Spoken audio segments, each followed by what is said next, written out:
Hello friends, welcome back to my channel Satyabrata's blog. আজকে একটা নতুন এয়ার ফ্রায়ারে পটল আর এই পটল আর কাঁচকলা ভাজা দেখা। কাঁচকলাগুলো কেটে রাখা আছে, এগুলোকে ধুয়ে কাটা হয়েছে। এবার এটাকে ফিলিপসের এয়ার ফ্রায়ারে ফ্রাই হবে। কী করে হচ্ছে দেখো। এটাকে একটু নুন আর একটু গোলমরিচ আর একটু শুকনো লঙ্কার গুঁড়ো, কাশ্মীরি লঙ্কার গুঁড়ো আর একটু সাদা তেল দিয়ে মাখিয়ে এটাকে ভিজতে দেবো কিছুক্ষণ।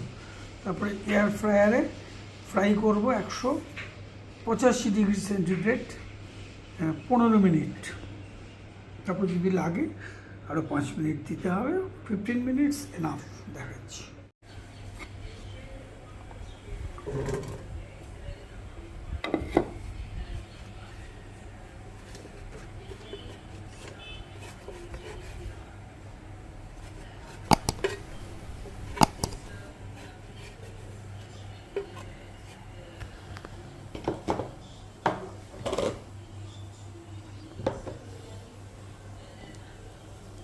এক চিমটে নুন দেওয়া হলো।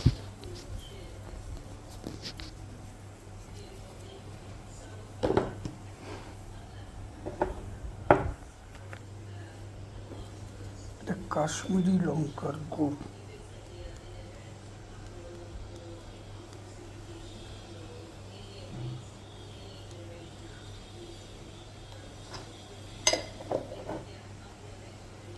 গোলমরিচ,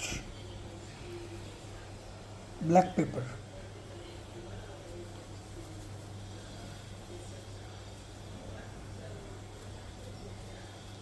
কারা কারা এরকম এয়ার ফ্রায়ারে কাঁচকলা আর পটল ভেজে খেয়েছো, কমেন্টে অবশ্যই জানিও।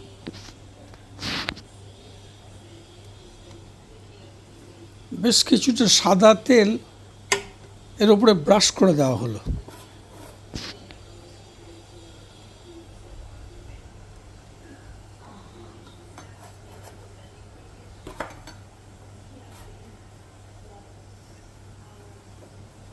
খেতে কিন্তু অপূর্ব হয়েছিল, খুব চটজলদি হয়ে যায়, আর গ্যাসের কাছে গরমে দাঁড়িয়ে রান্না করতে হয় না, খুব অ্যাডভান্টেজ আছে।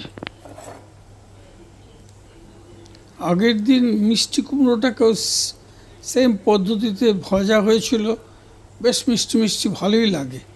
আমার তো মনে হয় মিষ্টি আলুটাও এভাবে একবার করে দেখা যেতে পারে।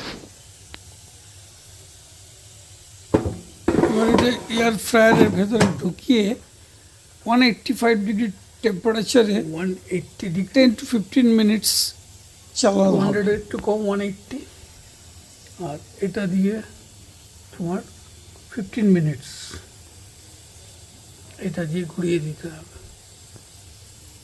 এখানে লেখা আছে 10, 20, 15 মিনিটস 185 ডিগ্রিতে চালিয়ে দিলেই কেমন হবে দেখাচ্ছে। এই হচ্ছে ফিনিশ প্রোডাক্ট, এয়ার ফ্রায়ারে পটল আর কাঁচকলা ভাজা। এই হচ্ছে পটল আর কাঁচকলা ভাজা হয়েছে।